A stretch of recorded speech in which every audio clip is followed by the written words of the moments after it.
Bienvenue dans The Human Hack, le podcast qui explore toutes les facettes du facteur humain dans la cybersécurité. Aujourd'hui, on part à la rencontre de Cécilia Jour-Pinot, présidente et cofondatrice de C-Mind, une entreprise spécialisée dans la cybersécurité cognitive. Moi aussi, ça m'a intriguée la première fois que j'ai entendu ce terme, et c'est pourquoi je suis ravie que Cécilia vienne nous en dire plus. Ça fait quelques années déjà que je suis Cécilia et C-Mind sur LinkedIn, car quand j'ai commencé à m'intéresser aux aspects humains dans la cyber, le nom de Cécilia est vite apparu. Et vous allez voir qu'en matière d'approche humaine dans la cyber, on n'est pas déçu. Que ce soit pour sensibiliser, accompagner pendant une crise cyber ou gérer l'après-crise, C-Mind place l'humain au cœur de son approche. Et ça n'est pas un hasard, vous comprendrez vite pourquoi, en écoutant Cécilia nous parler de son parcours, de sa vision et de l'entreprise qu'elle a créée. Alors, installez-vous confortablement et embarquez avec moi pour cet épisode passionnant. Je vous souhaite une bonne écoute. Bonjour Cécilia. Bonjour Amandine. Alors, merci d'avoir accepté mon invitation et puis bienvenue dans le podcast. Merci Amandine, ravie de faire partie du podcast. Bon, c'est super. Alors, je vais te poser la même question que je pose à tous mes invités avec un petit avertissement, juste pour dire qu'il y a un très bel article qui a été écrit sur ton parcours, Cécilia, dans le Mag IT. Donc, je vais mettre le lien en description. Et si les auditeurs et auditrices nous écoutent et ont envie d'en savoir encore plus sur ton parcours, parce qu'on va voir, tu as vraiment un parcours très intéressant, et ils peuvent se reporter sur cet article. Et aussi, il y a ta fiche sur le site des experts de Bretagne. Donc voilà, maintenant que j'ai fait ce petit disclaimer, la question habituelle, Cécilia, est-ce que tu pourrais te présenter, nous parler de ton parcours et puis de l'activité professionnelle que tu exerces aujourd'hui? Oui, alors, donc je me présente, Cécilia Jour-Pinot. Je suis aujourd'hui cofondatrice de C-Mind, qui est une entreprise dans la cybersécurité, plus exactement cybersécurité cognitive.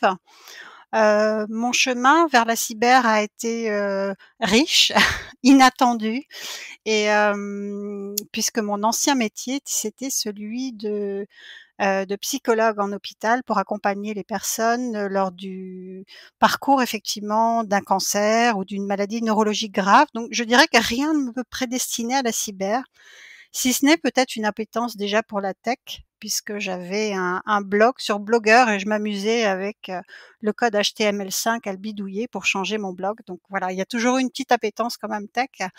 Et un jour, j'ai découvert des plateformes de hacking, RootMe et Newbie Contest, et ça a été voilà le virage. Et je me suis dit, mais peut-être qu'effectivement cette dimension psy et de l'économie, des relations internationales que j'ai aussi de par ma formation de base, pouvait finalement apporter une nouvelle vision ou une nouvelle discipline qui se rajoute finalement à l'aspect technique de la cyber. Voilà.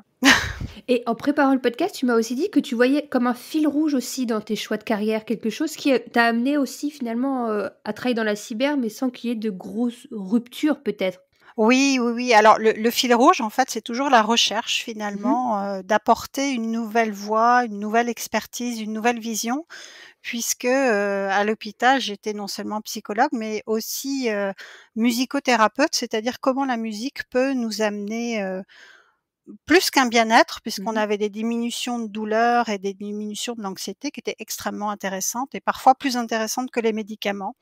Et la cybersécurité cognitive, c'est pareil, finalement, le fil rouge, c'est, cette conviction, en tout cas en cyber, que ça doit pas être un frein, la technique, et que, tout le monde peut finalement avoir accès à cette cybersécurité, cognitive de manière simple, même si le terme paraît compliqué, Oui, et que ouais. l'humain se retrouve toujours finalement au centre de, Mhm. voilà, de mon fil rouge quelque part, professionnel. Et d'ailleurs, justement, ce terme cybersécurité cognitive, est-ce que tu peux nous en donner, toi, ta définition? Qu'est-ce que tu entends derrière ce terme? Alors c'est pas moi qui l'ai Mhm. qui l'ai défini. Oui. Cette cybersécurité cognitive, on en trouve une définition, qui commence à être de plus en plus effectivement précise. N Pas seulement le versant technique où on va mettre de l'IA et effectivement, une version cognitive finalement Oui. grâce à cette technologie, mais vraiment centré sur les mains, ses comportements, c'est tout ce qui est la cyberpsychologie, donc Oui. la psychologie des comportements, des usages, des habitudes, des pensées, et cetera. On le retrouve dans un document de 2023 britannique qui s'appelle le UK Primer, Donc c'est un livret de référence en termes de défense en cybersécurité du gouvernement britannique. Et on voit bien effectivement la troisième couche qu'ils appellent la couche de la cybersécurité cognitive. Donc il y a la couche physique finalement avec les appareils, les réseaux, la géographie, les data centers. La couche plutôt digitale, tout ce qui est les data, les paquets de données finalement qu'on va transférer, stocker. Et puis cette couche cognitive, c'est ce fameux vide là qu'on a toujours appelé le vide entre la chaise et le clavier. Oui. Mais finalement, elle est prise en charge maintenant et c'est ça finalement cette cybersécurité cognitive et on peut pas faire sans. Donc l'idée est vraiment d'apporter une expertise avec des gens qui maîtrisent cette expertise humaine et qui en plus ont des compétences en cyber. Donc c'est sympathique puisqu'on fait dialoguer finalement des disciplines. Et c'est ce que vous faites chez Seamind finalement? Exactement, Et voilà. c'est la raison pour laquelle tu as eu envie de créer cette entreprise, cette structure, pour faire ce lien entre psychologie, cybersécurité? Alors est-ce que j'ai vraiment eu envie de créer ma société? Si je vais vraiment chercher au fin fond des tripes, non. Non. Alors, pourquoi avoir fondé Seamind? En fait, voilà, j'ai commencé à avoir cette appétence. J'ai été sur Rootme, Newbie Contest. J'avais un petit profil qui était assez sympathique. C'était surtout tout ce qui était crypto et stégano. Et ça, voilà, ça m'apportait vraiment du plaisir et je trouvais ça très ludique. Et voilà, j'adorais faire les challenges. Et comme j'habite Rennes, je voyais beaucoup d'annonces qu'on embauchait en cyber, on embauche en cyber et surtout on embauche des femmes en cyber. Et donc j'ai commencé à me dire mais peut-être que je peux faire une conversion ou en tout cas que mon chemin puisse prendre une autre route que finalement celle de thérapeute ou de psychologue, puisque c'est vrai que j'étais un petit peu fatiguée. Les prises en charge de cancer, c'est toujours très lourd. Voilà, donc j'avais envie de m'oxygéner et de faire autre chose. Et malheureusement ou heureusement, tous les experts que j'ai été voir ne m'ont pas embauchée. Mais par contre, à chaque fois, j'ai eu un super retour en me disant c'est vraiment la problématique en cyber. On fait des formations, des sensibilisations, mais changer le comportement, on se rend compte que c'est très dur. Donc, si vraiment vous apportez une solution nouvelle, voilà, c'est vraiment chouette. Donc voilà, en fait, je me suis lancée en me disant, voilà, il y a un besoin, il y a une demande. Et puis j'ai fait un brainstorming et c'est là que j'ai trouvé le nom Seamind et quand j'ai trouvé le nom, ça a été très bizarre parce que c'était comme une évidence et comme si finalement c'était déjà là en fait. C'est peut-être que c'est un peu comme une naissance quand on accueille nos enfants. Le parallèle est peut-être un peu singulier, mais comme je suis maman de 3 enfants, voilà, moi c'est quelque chose que j'ai vécu, que finalement on met beaucoup de temps à choisir le prénom, mais quand l'enfant est là, finalement on se dit ah bah oui, c'est ce prénom-là. Oui, je vois. Et là c'était ça, c'était pareil. Seamind, c'était une évidence et que le parcours allait être peut-être long, chouette. Et je le voyais très chouette le parcours et bon, c'est pas toujours évident d'avoir sa société, mais en tout cas, voilà, le parcours, quand je regarde derrière, je me dis, ouais, c'est un joli parcours. On a une proposition de valeur qui est intéressante, qui aujourd'hui commence à être reconnue, puisqu'au début, apporter de la psychologie en cyber, c'était... Quand est-ce que tu as commencé d'ailleurs avec Seamind? 2019. Oui, donc j'imagine, oui, effectivement, vous deviez être les premiers à poser un peu les jalons. C'est ça. Complètement. Par contre, on a été rapidement soutenu et reconnu puisque dès 2020, on a présenté le grand défi cyber. Et en 2021, on a été lauréat grand défi cyber. Donc, on faisait partie des 11 startups qui ont été accompagnées par BPI et le gouvernement. Donc ça, c'était plutôt à la fois fondateur pour Seamind parce que c'est vrai que finalement, quand on se lance, c'est toujours difficile. Mais là, comme il y avait une reconnaissance et en plus un appui et un soutien financier, c'est vrai que ça nous a permis de partir sur de bonnes bases.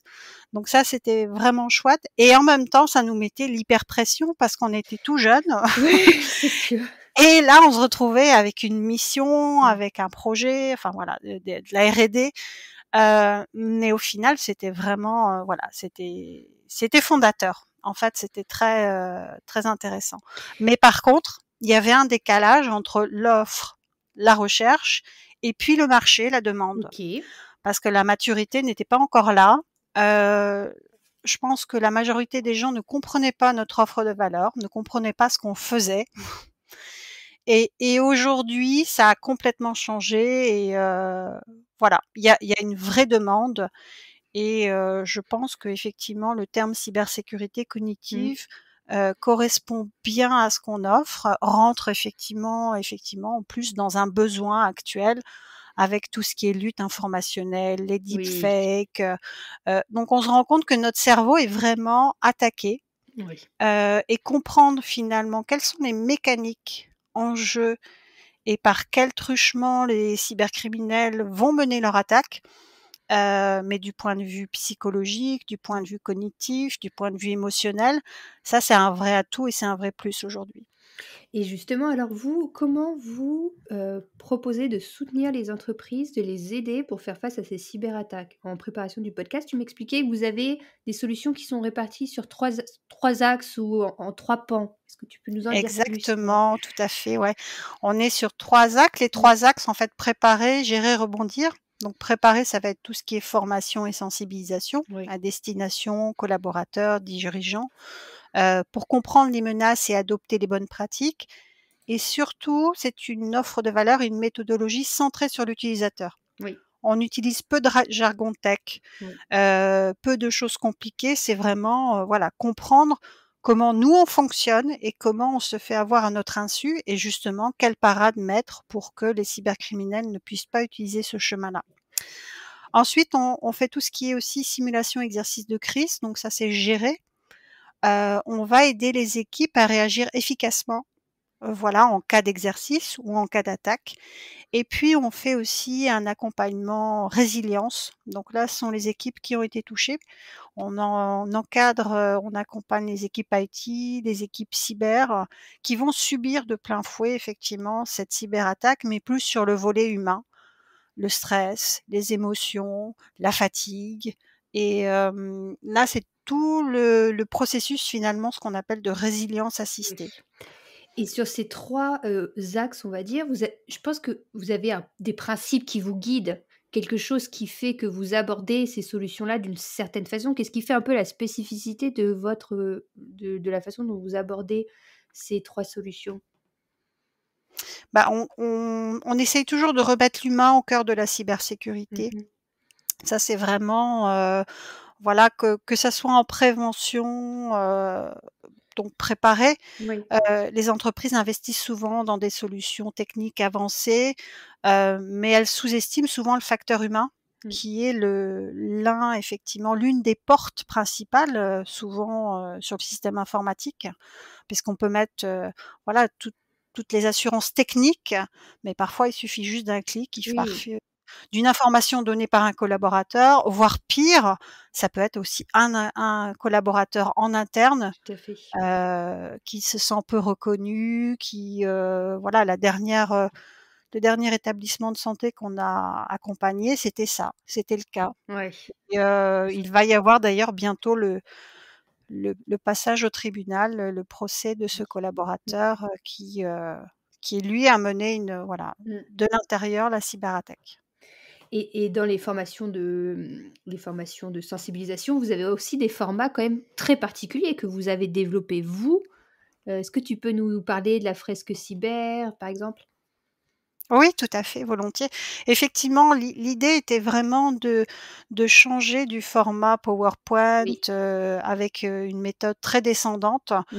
où il y a l'expert et puis, finalement on déroule et puis avec beaucoup d'injonctions aussi, ne pas cliquer, ne pas ouvrir de pièces jointes et ce qu'on apprend en neurosciences et en hypnose aussi, c'est que notre cerveau n'entend pas le «ne pas» et Mmh. partant de là, il y a déjà une clé qu'on donne effectivement à tous les utilisateurs et à tous les formateurs, à tous les RSSI. Faire des campagnes en disant: «Ne pas cliquer», Oui. en fait, revient à dire à notre cerveau: «Il faut cliquer». Oui, il entend «clic».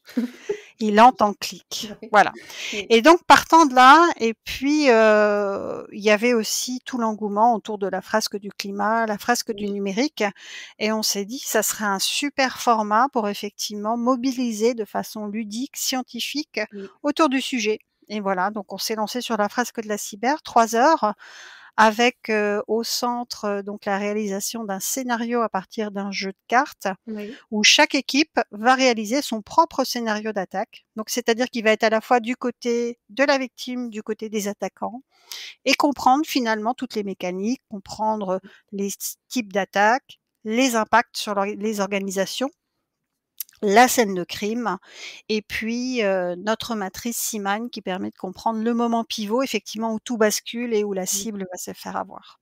Et tu me disais, ce format-là permet vraiment de remettre à sa place les aspects techniques, là où ils devraient être et finalement pas au centre, là où parfois les sensibilisations sont un peu centrées sur les côtés techniques et où finalement ça là vous redonnez sa place la place de aux aspects techniques, quoi.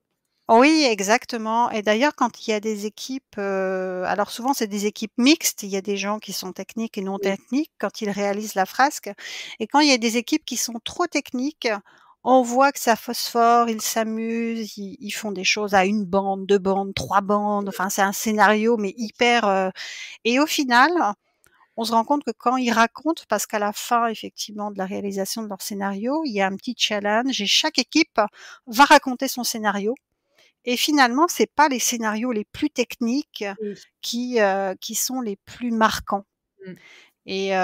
et même parfois, il y a des scénarios, je me souviens très bien d'un scénario qu'on avait fait, enfin c'est pas nous, mais en tout cas un groupe avait fait, quand on avait été, du côté de Blois et une des équipes avait fait un scénario autour d'un stagiaire qui s'ennuyait et qui finalement était en train de jouer sur l'ordinateur de l'entreprise et il avait été chercher des glitches sur un forum et malheureusement, il y avait des cybercriminels qui effectivement, bah, avaient repéré qu'il y avait un stagiaire, que ce stagiaire allait sur le forum. Donc ils avaient fait effectivement toute une enquête, de ciblage, de récolte, de Mmh. gathering et donc ce scénario-là, en fait, ce qui était très bizarre, c'est que 3 jours après et ben, il y a eu un scénario exactement identique qui est sorti dans la presse.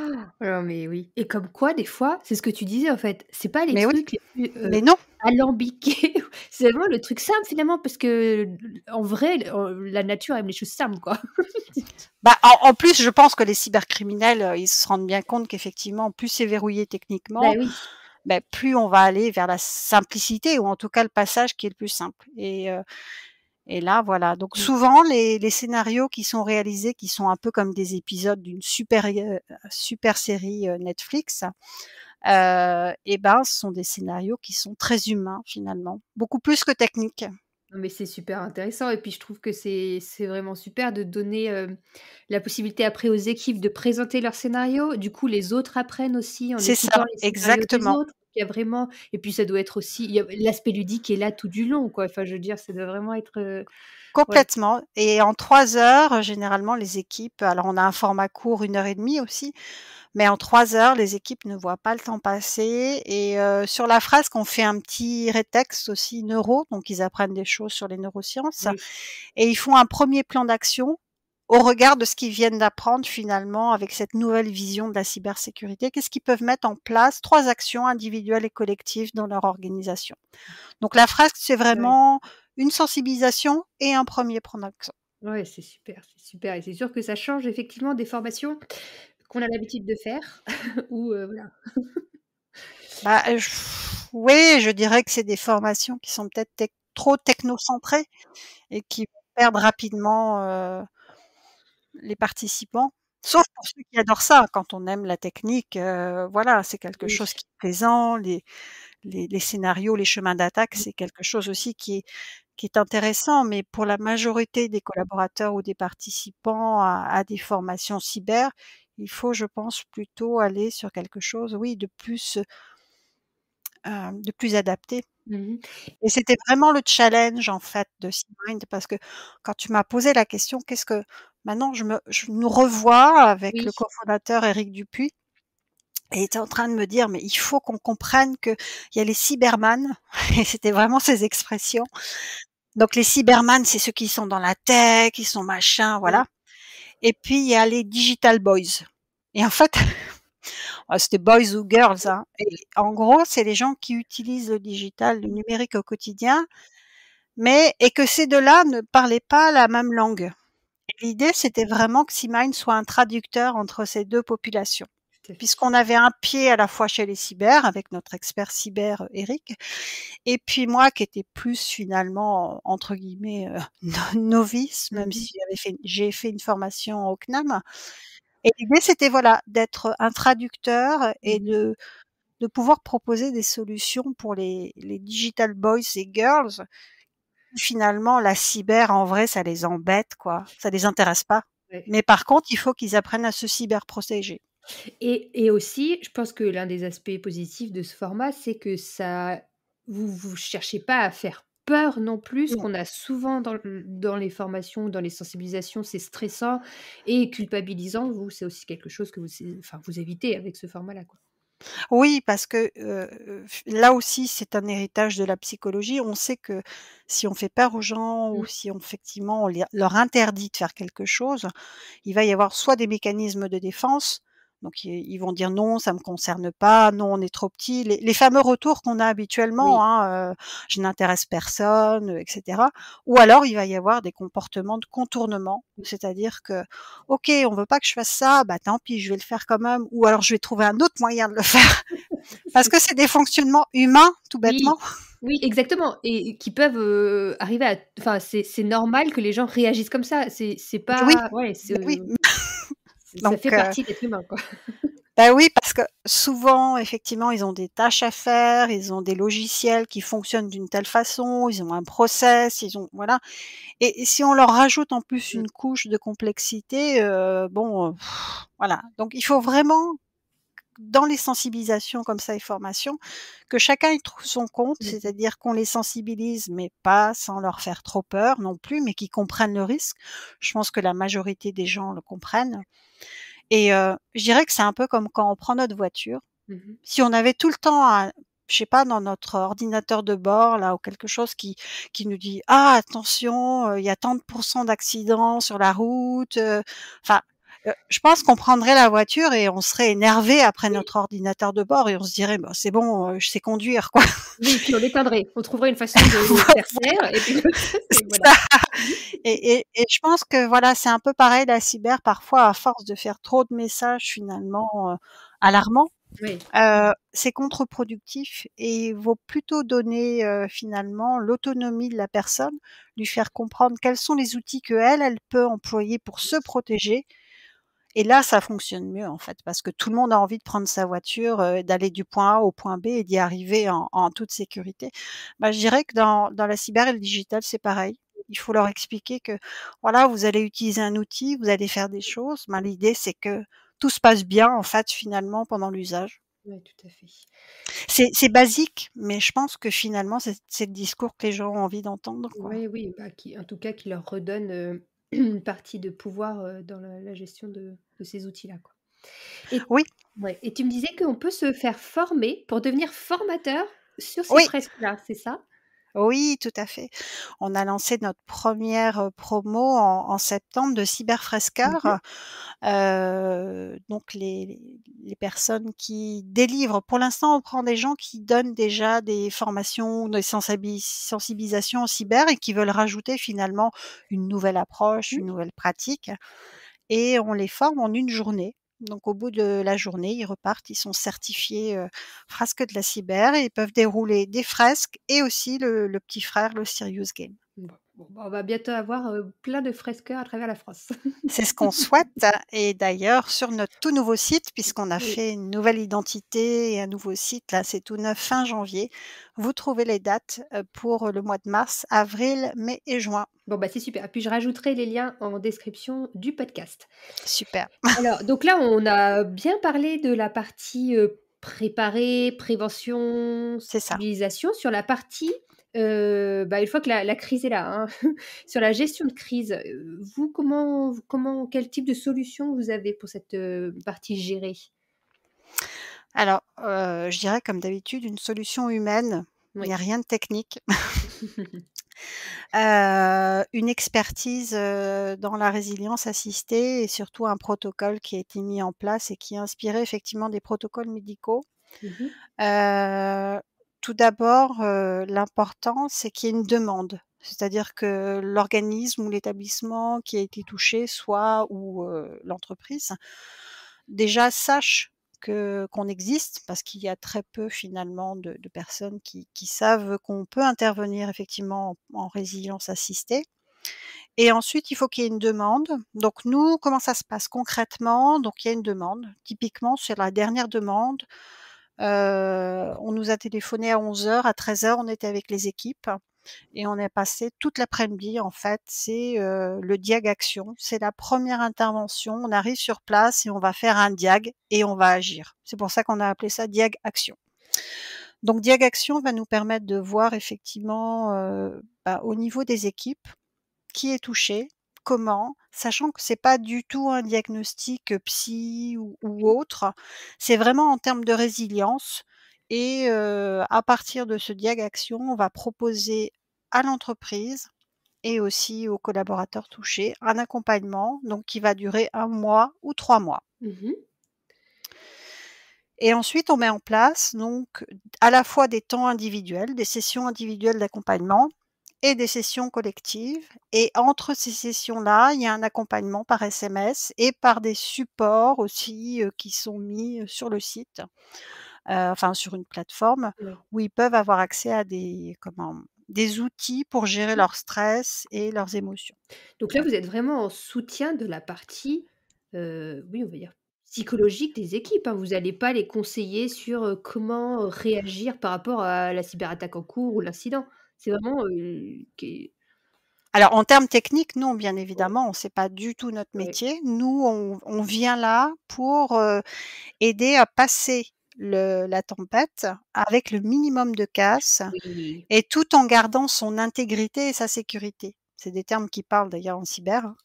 Et et l'idée, c'est vraiment d'avoir, parce que c'est une intrusion, oui. l'attaque cyber, c'est une intrusion, non seulement sur le système informatique, mais aussi à dans notre mental. Oui. Parce on se pensait, comme beaucoup de personnes, intouchables, et finalement quand la cyberattaque arrive, il y a cette espèce de sidération, il peut y avoir de la panique, il peut y avoir plein de comportements différents, mais en tout cas notre sentiment d'intégrité et de sécurité est touché. Tu com Pourquoi? Parce Ouais, tu comparais ça à un cambriolage, je crois, quand Oui, on discutait ensemble pour ce alors oui, c'est pas moi, c'est une étude, ah effectivement, oui, de Portsmouth. oui. La première étude qui a été faite c'est Mark Button et son équipe, Mmh. et effectivement, ils ont fait une enquête auprès, des personnes qui avaient subi des attaques, des cyberattaques, à la fois des individus et des entreprises, Mmh. et le sentiment, c'était ça. Alors, c'était vraiment comme un cambriolage, en fait, ils avaient été atteints finalement dans leur intimité, voilà.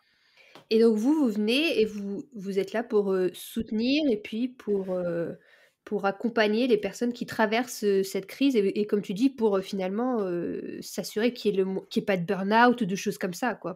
Exactement, Ouais. c'est ça.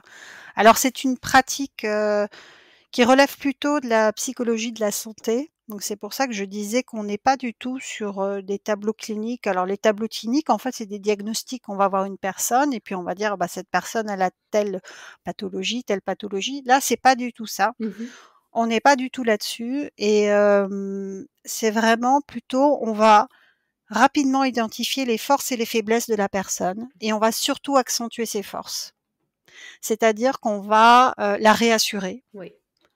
On va, protéger les choses qui sont un petit peu fragiles. On va mettre des points de vigilance peut-être aussi avec les RH. On va dire: «Bon, attention, peut-être que là, cette personne-là, même simplement n'a pas assez dormi, elle est fatiguée, Oui. il y a un risque de décompensation». Donc c'est-à-dire heu, elle va craquer. Donc c'est toutes ces petites choses-là qui permettent effectivement de mieux passer, et puis aussi c'est un cadre d'écoute. Mmh.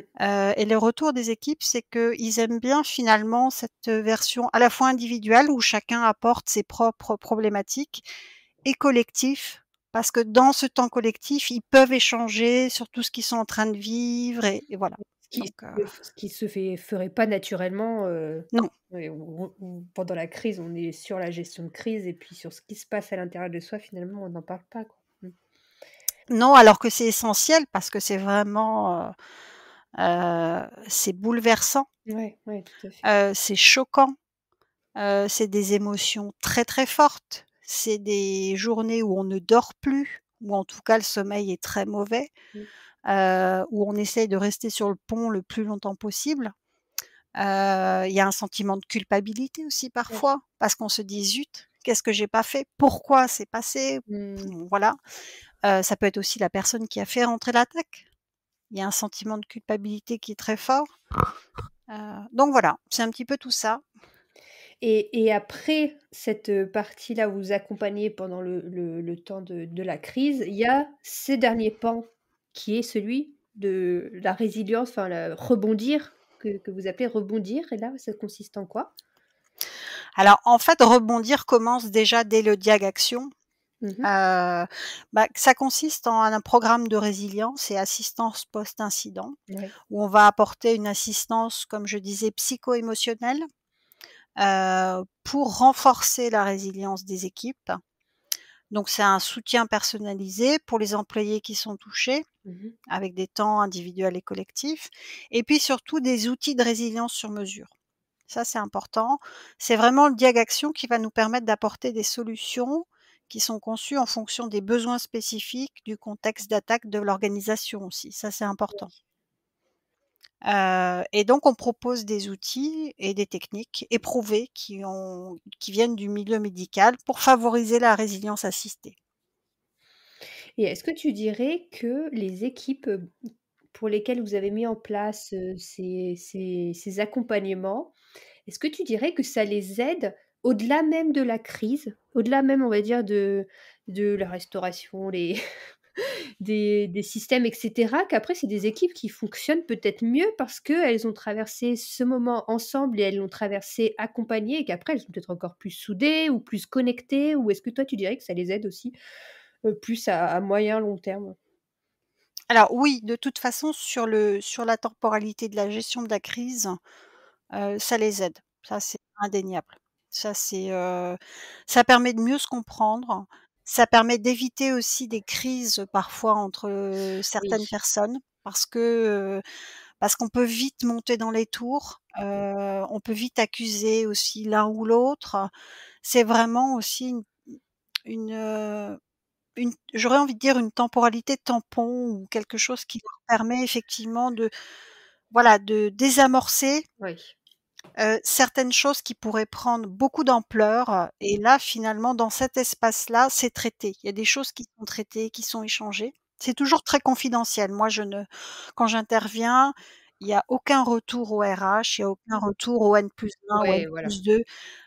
C'est un cadre totalement confidentiel. Il y a juste si effectivement il y a des points de vigilance, comme je disais tout à l'heure, un collaborateur qui a pas assez dormi, je vois qu'il commence à vraiment, être Mmh. fatigué, que ça risque d'être difficile. Voilà, ça j'alerte en disant: «Voilà, il faudrait peut-être un roulement», ça aussi c'est important, qui est, pas toujours les mêmes au front, et je sais plus ce que tu avais Non, non, bah, demandé. je pense que tu as répondu à ma question et je voulais te poser une dernière question un peu en conclusion de cet échange.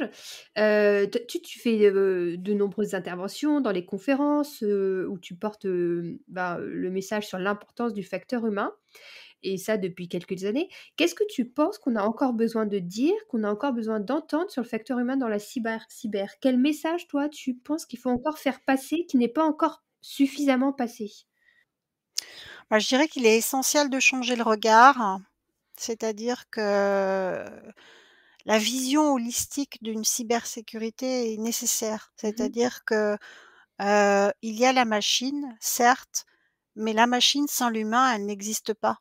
Mmh. Ou alors si, ça va être des IA, des choses très automatiques, mais aujourd'hui, c'est vraiment un système complexe, et c'est ça qui est hyper intéressant.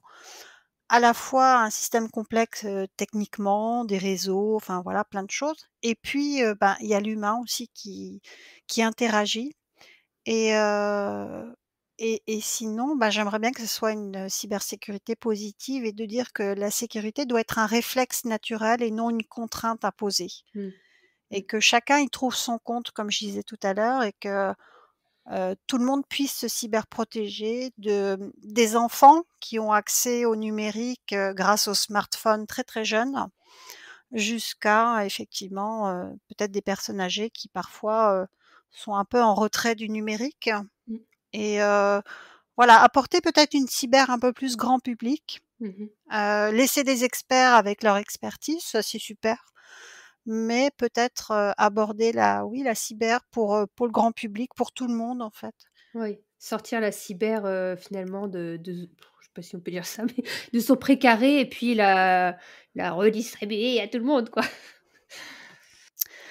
Bah, je dirais que c'est, oui, faire bénéficier en fait de cette expertise parce que Mmh. les experts cyber, ils le font mais dans de dans une idée de bonne intention. Enfin, c'est Oui, quand ils diffusent finalement leur message, c'est parce qu'ils sont au courant des tout à dangers, fait. et ils voudraient que finalement tout le monde soit aussi, au courant qu'eux, aussi calé qu'eux, enfin dans la majorité et peut-être que leur expertise et leur lucidité fait trop peur. Il Ouais. faut amener le message différemment. Merci beaucoup Cécilia pour cet échange. Merci de nous avoir montré, ben, finalement l'importance du facteur humain, la nécessité d'une approche plus accessible, moins culpabilisante. Et puis je trouve que tu nous montres aussi, bah, vraiment tous les bénéfices, que l'on peut avoir à allier psychologie, pédagogie, résilience pour, mieux faire face aux cyberattaques. Merci à vous de nous avoir écoutés et puis n'hésitez pas à vous abonner au podcast pour être au courant des prochains épisodes. À bientôt! Merci, à bientôt.